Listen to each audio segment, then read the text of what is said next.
Então a gente vai aqui dar continuidade à nossa série de entrevistas, né, sobre o teatro para crianças, enfim, todas essas misturas.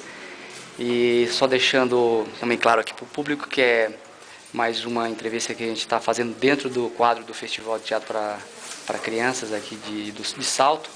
Então a gente começa sempre perguntando para o pessoal um pouco para situar, né, ao público, né, ao internauta, porque essas entrevistas, só para você saber, estarão situadas, vão ser colocadas dentro do portal Cultura e Infância, né? Então vai estar para o Brasil inteiro, para o mundo inteiro, né, ver, ó, olha só.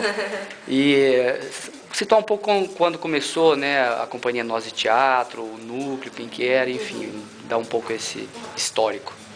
A gente começou em 2004, pesquisando as bolas, né? Que era a vontade inicial de fazer um espetáculo com bolas, com objetos redondos, circulares, né? E em 2004 a gente começou a pesquisar. Você fala gente... A gente era... Eu passei assim, o início desse espetáculo foi muito engraçado, porque eu comecei, eu tinha essa vontade, chamei várias pessoas, as pessoas começaram a investigar os objetos, aí saíam, aí entrava outra. Então assim, até a coisa acontecer mesmo, enraizar-se durante um ano, né? Então a gente ficou um ano jogando bola um para o outro, porque o espetáculo, a minha vontade era de que as bolas rolassem o tempo inteiro no espetáculo, e aí as pessoas entravam e falavam, ah, que legal, legal, e aí rolava uma outra coisa na vida e ia embora. Então, a princípio foi eu, aí passou a Helena Santana, que é uma bailarina, passou Ranieri Guerra, passou Lucas Luciano, que agora está com Pia Fraus, foi passando um monte de gente, as coisas foram acontecendo, só que no final ficou o Rafael Petri, que agora é o nosso produtor, ele desistiu de atuar, ele é produtor e iluminador, ficou a Elvira Cardial, quem mais?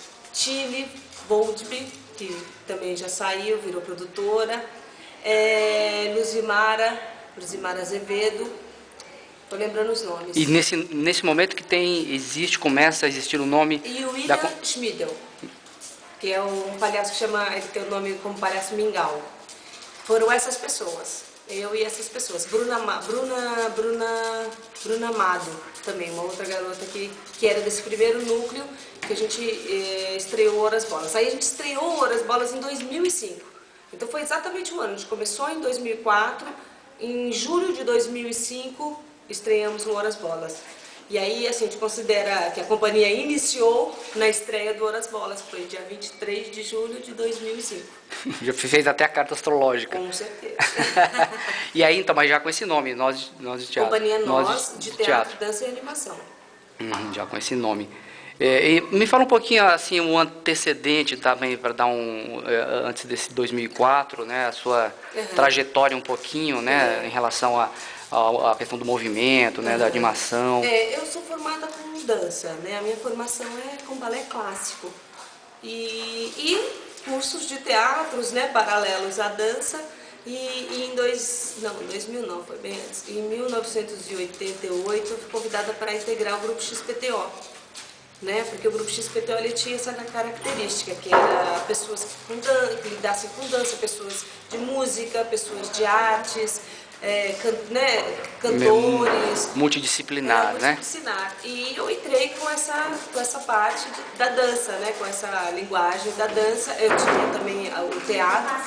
E aí com o XPTO, que foi de 1988 até 2000, você teve essa entrada mesmo? Eu entrei nessa união das linguagens, né? E com essa características de confeccionar os objetos aos quais a gente vai levar para a cena. Porque a gente não, eu não tenho características de manipular boneco. Eu não pego um boneco, né, feito para ser boneco mesmo. Carinha de gente. Carinha de gente. Não, eu pego um cano e o cano vira um boneco. Um balde, vários baldes juntos viram boneco. Então essa característica eu trouxe do grupo XPTO. E aí, durante todo esse tempo que a gente ficou lá junto, foi o desenvolvimento dessa linguagem. Inclusive, o grupo XPTO não continuou com essa linguagem, que eu acho uma coisa, né, uma pena, porque é uma linguagem que eu adoro, tanto que eu continuei. E aí depois E lá você confeccionava também, então? Confeccionava, você porque foi... lá a ideia do grupo era essa, todo mundo fazia tudo. Então a gente ia para uma sala um ateliê e criava-se os objetos, pintava-se quadros. Inclusive a gente teve uma época que a gente ganhou uma bolsa que durou durante um ano, que a gente levava objetos e ficava pintando, colando, cortando, não sabia nem o que ia virar. E no final das contas colocava na cabeça, colocava na perna, colocava no pé, enfim. Era bem um jogo de criança mesmo. Era um jogo de criança. E aí criava-se cenas. Acho que por essa questão é que as coisas ficavam tão inusitadas, né? Por isso que as cenas, os objetos que surgiam eram tão inusitados, porque a gente partia do nada mesmo. E o tempo para fazer isso, né? Sem dúvida, né? Que é precioso, né? Precioso, para você não para você ficar descobrindo, né? Em 2 meses não dá para fazer um espetáculo assim, né? Você tem que ter uma coisa mais elaborada para você poder rapidamente executar. Né? No caso dessa linguagem, a gente tem que investigar mesmo, investigar. No caso do Sem Mais Nem Menos também, ele foram mais ou menos 2 anos que a gente, sem compromisso de fazer um espetáculo, a gente foi investigando coisas, colocando ideias, né? Indo lá no ateliê, montando uns bonecos, montando umas coisas e criando as cenas. Nesse início de 2005, tem então 2, é isso? É o Ora Bolas. Horas Bolas, Sem Mais Nem Menos, e acabamos de estrear o Pop. O Pop, ok. Então, que seria a terceira criação. Né? E antes, só para voltar, né? Você falar um pouquinho antes. Aí a gente, paralelamente ao grupo XPTO, criou uma companhia que chamava Companhia Teatro de Papel. Que a brincadeira era fazer tudo dentro... As dobraduras, né? Tudo com papel. Que era com o Sidney Caria, o Sérgio Serrano. Me lembro, eu assisti o espetáculo. Nós 3, a gente criou essa companhia. Enfim, passei por várias coisas. Criei a companhia Circo de Bonecos com o Cláudio Saltini, também desliguei. E aí a companhia Norte Teatro dessa Animação. Quer dizer, no momento, esse núcleo que você falou anteriormente continua ainda, então, né? Essas Algumas pessoas continuam. E elas são, assim, vamos dizer, é um trabalho também de produção, modos de produção dividido também, ou elas mais participam como convidadas? Como é que funciona isso? Todas confeccionam? A minha ideia é que todos confeccionem as coisas. Essa mesma estrutura que eu trabalho. Criem juntos. Eu mantenho isso. Só que assim, tem gente que não tem dom para isso. Claro. Ela não consegue colar, não consegue passar o durex, não consegue fazer um embrulho de presente. Não dá para forçar também, não né? Não dá, porque a pessoa não tem esse dom. Mas em cena, a pessoa, né, desenvolve, que é uma beleza. Então, nesse núcleo, hoje em dia nós somos várias pessoas, porque são 3 espetáculos, né?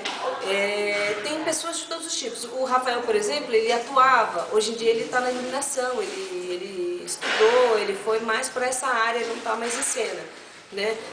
Alguns cuidam da produção junto comigo, outros vão mais para o ateliê. Mas muitos deles participam de outros grupos, ou de uma forma geral eles estão mais envolvidos em termos de tempo, né, com Olha, nós de teatro? Isso é uma coisa muito interessante que você perguntou, porque eu fico pensando, quão é difícil hoje em dia a gente ter uma pessoa que está focada numa coisa só. As pessoas estão fazendo um monte de coisa o tempo todo. É muito engraçado, porque assim, eu tenho no elenco hoje em dia uma menina que é psicóloga. Ela atende e ela está em cena, né? Então, as pessoas que foram entrando, os novinhos, esse grupo inicial, eles tinham sido alunos meus, né, num curso que eu dei lá na Casa de Cultura da Penha. E aí eu fui chamando eles para entrar na companhia. E aí, então assim, naquela época, eles só tinham a atividade da companhia. Hoje em dia, todos estão fazendo um monte de outras coisas, né? E as pessoas que estão entrando novamente, normalmente tem outras coisas. Muitos estudantes da EAD, né? Então, acho difícil uma pessoa ficar numa companhia só. Queria tanto, sabe? Queria tanto, mas é difícil. Fala um pouco mais especificamente dessa questão nossa, aí, enfim, o teatro para criança. Como é que foi, como é que situa a gente, né, nesse mergulho, né, em relação a esse universo infantil, né? Você, a sua relação com esse universo. Então, eu tenho uma coisa assim, bem particular, que assim, eu sou apaixonada por criança. Né? Eu gosto muito, assim, eu vejo criança e Meio fico... sempre, assim, Sempre, desde na época de sempre. bailarina também. Sempre, sempre, assim. Eu tinha crises quando eu pensava que eu já estava com 30 anos e não era mãe ainda. Eu tinha crises, assim, nervosas. Né? Sempre eu gostei muito. Então, acho que naturalmente me levou a direcionar o meu trabalho para criança. Né? E essa linguagem que a gente desenvolve, ela tem muito a ver com brincadeira, ela tem muito a ver com a gente buscar a criança que está dentro da gente para criar as cenas. Né? Então, nessa brincadeira se aproxima muito. Né? A criança, ela está dentro da gente e quando a criança vê, ela se identifica imediatamente. Nesse sentido, toca também a criança, né? O deveria do adulto, né? Que vive dentro do adulto, tenta sobreviver, né? Exatamente. Né? Porque... Eu acho que é uma coisa que vem naturalmente. Inclusive, são 3 espetáculos que a gente tem para criança. Né? Então e agora eu estou com uma vontade de fazer um para bebezinho. Né? Então e também tenho vontade de fazer para adulto, mas a linguagem infantil é uma coisa que me atrai muito. Então, o que é isso, linguagem infantil, linguagem para criança? O que você poderia... É engraçado, né? Porque assim, o espetáculo pop, esse último, ele é feito em cima do movimento pop art. E é um movimento... O Andy Warhol, né? Mas pop nas artes visuais, assim, né? Artes visuais e toda a temática. Pop, né? Pop. Temática pop, que a questão da obra de arte, das produções em massa. Anos 60, início 70, essa questão toda, né? E 50, né? Até antes, né? E aí a gente começou a investigar isso, que era muito engraçado, porque assim, ele leva muito para o lado adulto, né, essa linguagem, ela vai para o adulto. Fala, não, peraí, é um olhar da criança. Então, é engraçado. Dentro daquele proposto. É engraçado, porque assim, parece que o espetáculo ele vai crescendo. O Horas Bolas era para os pequenininhos, o Sem Mais, ele é para os crianças um pouquinho maiores.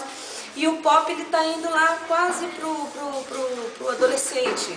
Mas né? sem dúvida tocando também as crianças, né? Tocando a criança. Eu acho que tem um caminho assim intuitivo e natural que vai acontecendo, né? Por isso que eu falo, agora eu estou com vontade de criar um para bebê. Um espetáculo para bebê. Mas mesmo como você falou, o Hora Bola já serviria até para... O Horas Bolas para bebê, né? Ele foi criado pensando nos bebês, nos menores de 2 anos, né? Para baixo também. A gente tem de 5 meses para cima, a gente tem Porque como você até, enfim, dentro das novas, dessa vinda, né? Há pouco tempo, eu diria uns 5 anos, né? Do Teatro para Bebê da Espanha, enfim, né? Que meio capitaneado assim pelo sobrevento e tal. Mas o que se diferenciaria se, por exemplo, o Hora Bolas também era para bebê? É uma questão espacial, de colocação do público de uma forma diferente, menos pessoas, limitar o público, enfim, agora você falando do bebê, o teatro para bebê, o que você diferenciaria ainda do teatro para a criança, né? O que seria a diferença do teatro para a criança? O Horas Bolas, ele tem uma coisa assim, um movimento com cor constante. Né? A música ela é mais suave, né? As cores, a gente brinca muito com as cores, com as formas, quadrado, triângulo e redondo, básico, né? Da geometria básica e o movimento das bolas rolando o tempo todo no espetáculo. Né? A repetição. Repetição. É que a gente tinha falado com o Henrique Sitting, né? Que para as crianças pequenas é importantíssimo. E aí, engraçado que assim, hoje teve uma mostra de teatro para bebês, como está tendo, né? Várias. E o Horas Bolas foi convidado. E aí a maioria dos espetáculos era um espaço diferente, as pessoas ficavam no palco, mais próximas, os bebês podiam interagir com as coisas. E o Horas Bolas era o único que não, que os bebês ficavam na plateia. E aí eu levei um susto, que eu falei, nossa, as Horas Bolas é para bebê, como que acontece essa relação, né? Porque Mas foi um problema isso? Não. A questão espacial? A questão espacial surgiu nessa mostra, porque eu vi os outros espetáculos que tinha essa aproximação porque também o Horas Bolas não é um espetáculo só para bebês, é um espetáculo que também é para bebês. ele amplia esse espaço também para os bebês. Então não vou ter uma plateia só de bebês. Eu nunca tive isso. Não sei qual seria a reação. E que me parece, do que eu vi já, também é difícil, né? Ter só bebê numa plateia, mesmo do teatro para bebês, né? Não tem, porque as mães Mesmo porque têm que também falar, e mesmo porque você não pode proibir uma criança de 5 anos de entrar, né? Não, Então, não, na verdade, de jeito nenhum. sempre... Se bem que né? tem, né? Alguns espetáculos Que- na Espanha que vieram para São Paulo. Que não pode entrar. Que não pode. É, não até pode. X anos. Até 2 9 anos, meses. até Até 9 meses. Não, mas enfim, eram pequenos, né? Tinham que ser pequenos. Então, assim, nunca apresentei Horas Bolas só para bebês. Né? Eu acho 50 bebês, 50 bebês e suas mães. Eu acho que aconteceria. Ele aconteceria normalmente, com a luz, com o movimento, com as bolas que rolam o tempo todo. Eu acho que aconteceria, mas a gente sempre teve outros públicos.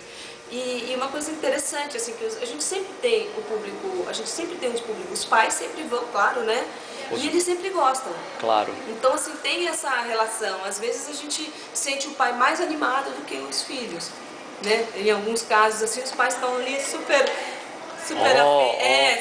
alegres, e os filhos também estão, mas os pais parece que desabrochou a criança que fazia tempo que não vinha, assim, né? E dentro desse processo de criação e essa relação com criança e infância, existe assim uma pesquisa também teórica, complementando, colaborando para o fazer também?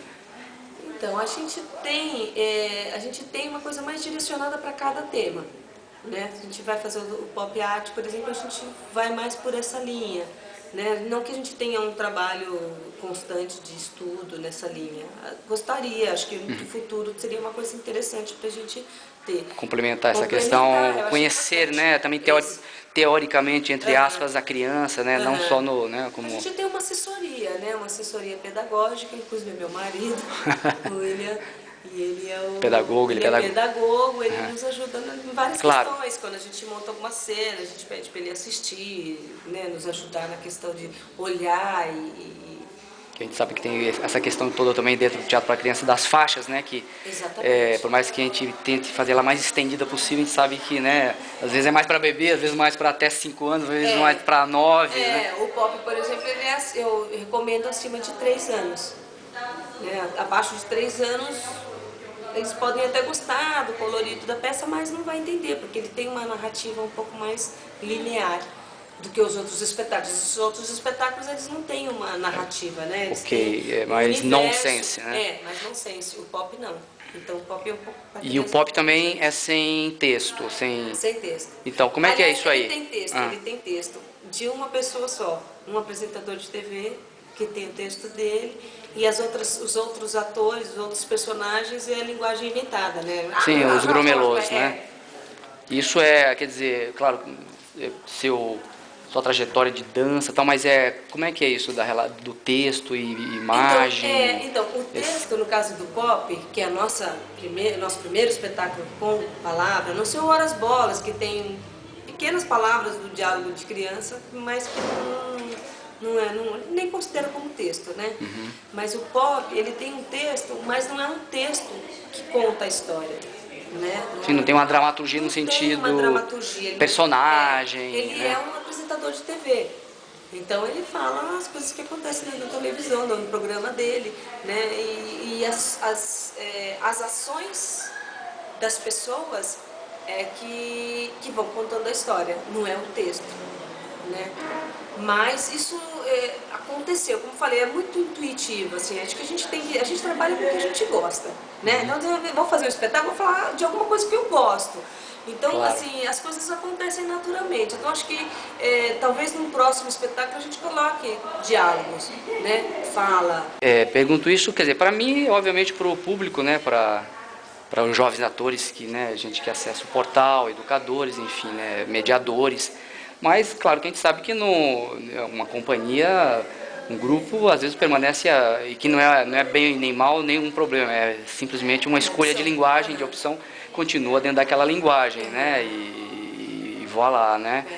Mas, eu gosto muito da imagem e da ação, mais do que a palavra. né? Eu acho que quando a gente tem até um projeto para um novo espetáculo que tem uma história a ser contada. Então, palavras, no caso, diálogos vão entrar. Mas aí acho que a questão é como juntar a nossa linguagem, a gente não perder isso, que é uma coisa muito bacana, e colocar a palavra, né? Então, fazer uma união de uma coisa com a outra. Por isso que é um projeto que está ali, está amadurecendo na gaveta para um dia ele surgir. Mesmo porque a gente sabe que no Brasil, né, a tradição de espetáculos, tanto para adulto e ainda mais para criança, assim, qualquer tipo de espetáculo, não tem tradição de espetáculos sem texto, né? Né, me parece que o brasileiro gosta muito, a verve, né, assim, a coisa de falar, né, mesmo as piadas, né, os palhaços, enfim, né? Então eu acho que, enfim, claro, é a minha posição aqui de entrevistador, mas já dando uma posição, né? Me parece que é muito interessante, sem dúvida, manter uma coisa, né, da imagem, tanto porque você falou que é uma paixão sua, né, e mesmo porque também é algo que não existe, né? Eu acho que, assim, é importante mostrar, né, sinto para o jovem público, o cara, que existe essa possibilidade também, né? Que é possível, né? Você contar uma história sem ter uma palavra, né? E as pessoas não sentem falta.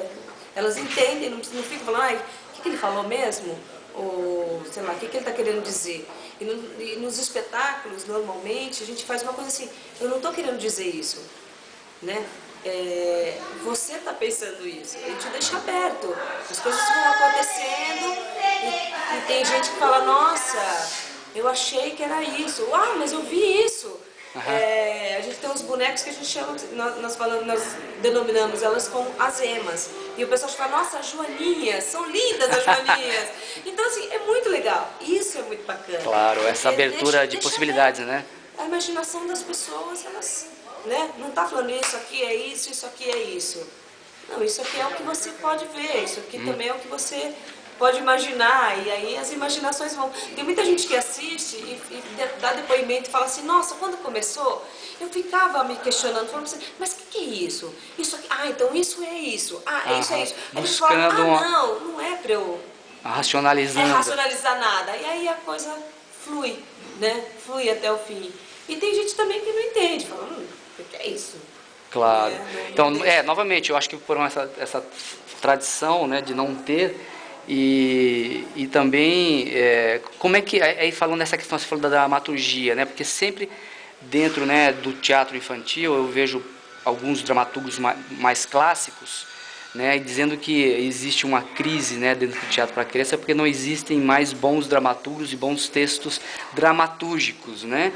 Então, sempre parecendo que precisa existir, né, para ser um bom espetáculo no seu âmbito completo, né, porque o espetáculo não é só dramaturgia, apesar de ser uma coisa muito importante. Como é que seria essa coisa da dramaturgia dentro de um aspecto visual? Por mais que, né, você já conversou que nonsense não tem história, como é que é um colar de imagens, ou existe... Como é que é isso, em termos dessa dramaturgia da imagem? A gente sempre parte de um tema, né? No caso, o Horas Bolas, ele foi, o tema era o objeto circular, a bola, né? E aí, a partir daí, a gente foi pesquisando tudo que era redondo, e a gente foi para a célula, foi para o planeta, e acho que a partir dessa pesquisa é que vem surgindo a dramaturgia do espetáculo, já que ele não tem uma história a ser contada, né? É uma investigação, né? E uma coisa vai puxando a outra. Uma coisa vai trazendo a outra, né? De repente eu formei uma bola, essa bola vai girando, e aí sai um cano, e vem uma outra bola, vira uma bicicleta, vira um carro. Então, os objetos, a possibilidade dos objetos é que vão determinando a dramaturgia do espetáculo, né? O Horas foi dentro dessa questão redonda. O Sem Mais, por exemplo, ele foi para vários lados. Ele veio... Por que esse nome, né? Porque assim, ele veio... Primeiro eu pensei na matemática, né? Nos símbolos da matemática. Meu filho estava muito na época, ele contava tudo, ficava a gente, né? Eu pegava ele da escola e ele dirigindo, eu dirigindo e ele contando tudo, ia até 300, ia 400, 500, ele ia contando. E, poxa, que legal, né? Então, o tema da matemática é uma coisa que a gente trouxe. Vamos trabalhar a matemática. peguei vários livros de matemática antigos, né? Consegui alguns de Portugal, muito legal. E aí teve vários jogos dentro da matemática, né? Tanto que tem tem um, dois, feijão com arroz. O que é a utilização de números, né? Números, né? Num processo lúdico, né? De aprendizagem, né? Então a matemática foi um dos temas. O outro tema foi as garatujas, os desenhos infantis, que são muito lindos, né? Então, aí eu fui pesquisar alguns pintores, como o Clio, o Miró, que eles têm alguns traços, eles têm alguns desenhos que eles falam, que eles tentaram imitar o traço infantil, e falam que foi preciso 20 anos de estudo para conseguir fazer um pouco aquilo que a criança faz. Então, no Sem Mais Nem Menos tem os canos que vão desenhando no ar e formam desenhos. Né? E esses desenhos, eu peguei os desenhos do Bocli, do Miró, que tem os traços, né? E monto. Então, assim, como que surge essa dramaturgia? Surge do tema, surge do objeto, né? Ele que determina, né? Ele determina o objeto, porque ele vem e ele tem as suas limitações. Né? Então eu só posso fazer assim com esse objeto, só posso fazer assim. Se eu colocar ele no meu corpo, eu não vou poder andar normal, eu vou ter que andar desse jeito. Eu andando desse jeito, o que parece? Ah, é um personagem, olha que legal, esse personagem, o que parece esse personagem? Esse personagem parece não sei o quê. E aí as coisas vão determinando, uma coisa vai determinando a outra. Né? Então a gente, é como começar no escuro mesmo, você começa tateando, né? E tem a questão a gente volta a ser meio bebê quando a gente começa a pesquisar um trabalho novo, porque você pega o objeto e você não sabe para que ele serve, né? Não sabe o que ele é, né? Eu posso pegar um copo, o bebê pega um copo de plástico, né? E olha, e sei lá, ele enfia a mão dentro, ele enfia o pé dele dentro, ele enfia o nariz. Desde o processo até também do palhaço um pouco, né? Exatamente. Dessa novidade do mundo, né? Das coisas do mundo. Então acho que a dramaturgia desses espetáculos, ela surge da investigação do objeto, do tema que a gente determina para começar uma pesquisa, né? E é engraçado, porque às vezes você vai por um caminho e aí o objeto te leva para outro, né? E aí aquela coisa já foi esquecida, porque não tem mais. Então ela é uma coisa intuitiva mesmo, é bem intuitivo. Eu acho que é uma coisa que eu estou estudando. Daqui a pouco, mais pra frente, eu vou olhar e falar, olha, vou te explicar direitinho. Talvez, isso, então, assim, aquilo, talvez sistematizar. De certa forma, né, esse pouco espaço aqui que a gente está tendo não deixa de ser uma sistematização, né? Uma vez que você tenta ou está colocando em palavras, né? Que é uma coisa o processo, né? O processo criativo, né? Porque na verdade nós não temos, né, essa tradição de sistematizar o nosso próprio processo de criação, né? Isso por um lado é uma pena, mas enfim, faz, né? Mas eu digo assim, a gente acaba um espetáculo, escreve, eu fiz isso, né? Para as próximas gerações, né? Ou para os próximos... Não, nós temos um problema para a gente escrever os nossos espetáculos, né? Qual o texto? Vamos fazer um roteiro. Então assim, fazer um roteiro, canos entram arrastando pelo chão, levantam e dançam, sei lá, né? Como que você vai definir um roteiro? E é assim que a gente tem que colocar, né? Bem, assim, para finalizar, né, esse nosso bate-papo, a gente poderia aqui adentrar em várias outras questões, né? Mas, quem sabe em outro momento. Mas se você tiver alguma coisa que você gostaria de falar, que é caro, né? Você assim falar para os jovens atores que estão começando sobre essa questão da produção, né, para criança, ou enfim, alguma dica, algum conselho? Olha, eu acho que assim, cada vez mais a gente não trabalha só com uma linguagem. O ator, a gente já sabe disso, o ator ele tem que cantar, ele tem que dançar, ele tem que fazer tudo. Mas eu acho que cada vez mais o teatro ele tem que englobar todas essas linguagens, né? Então eu acho que o ator ele tem que ser completo mesmo, né? Tinha um espetáculo que falava assim, eu sou um ator completo, né? Era um ator que estava todo quebrado, eu tinha braço, eu tinha perna, eu era um ator completo e não tinha nada mais, né? Um espetáculo que eu vi há muitos anos. E eu acho que o ator ele tem que ter tudo, ele tem que estar, ele tá falando aqui, mas tem que estar sabendo que o dedinho do pé dele tá presente na cena. Então acho que quanto mais ferramentas, né, exatamente, ele tiver, ele tem que ser melhor, tem que né? Total, né? Tem que estar totalizado dentro das artes e de todas as artes, da dança, da música, das artes plásticas. Não tem mais essa definição, eu sou ator e eu falo super bem. Não, eu sou ator e eu falo bem, eu sou mímico também, né? Tem que ter todas essas linguagens. Eu acho que tem que trabalhar, não precisa ser excelente numa ou na outra, mas eu acho que tem que saber um pouco de todas, né? Para ser um ator completo. Eu acho que mais nessa linha seria um conselho, né? Assim, dos atores que eu gostaria que tivesse, por exemplo, vamos entrar atores? na companhia? Okay. É isso que eu gostaria, que tivesse um ator que tivesse um domínio, certo domínio nessas áreas, né? E outra coisa, o domínio das mãos também, de fazer a sua própria coisa. Não existe mais essa coisa do ator ir lá, colocar seu figurino e entrar em cena. Não, ele tem que, às vezes, até sentar na máquina e costurar o seu figurino. Porque isso totaliza, faz parte também dessa coisa completa, né? O bonequeiro, por exemplo, ele não vai na loja comprar um boneco. Ele pode até encomendar para um outro bonequeiro fazer o boneco dele, mas ele é que vai descobrir como funciona aquele boneco. Então, se ele confecciona aquele boneco, aí é outro universo. Quando a gente vê a manipulação daquele boneco feito pelaquela própria apropriação, pessoa, né? Apropriação. Exatamente. Então, acho que em todos esses sentidos, eu acho que o ator ele precisa ser completo. Tá, claro que não, isso toca não só o aspecto estético, mas em relação à criança, mais especificamente, tem alguma coisa assim que você... que esse assim, jovem ator poderia... O jovem ator ele tem que observar a criança e ele tem que... vou bem fundo, né? Tem que ter um filho.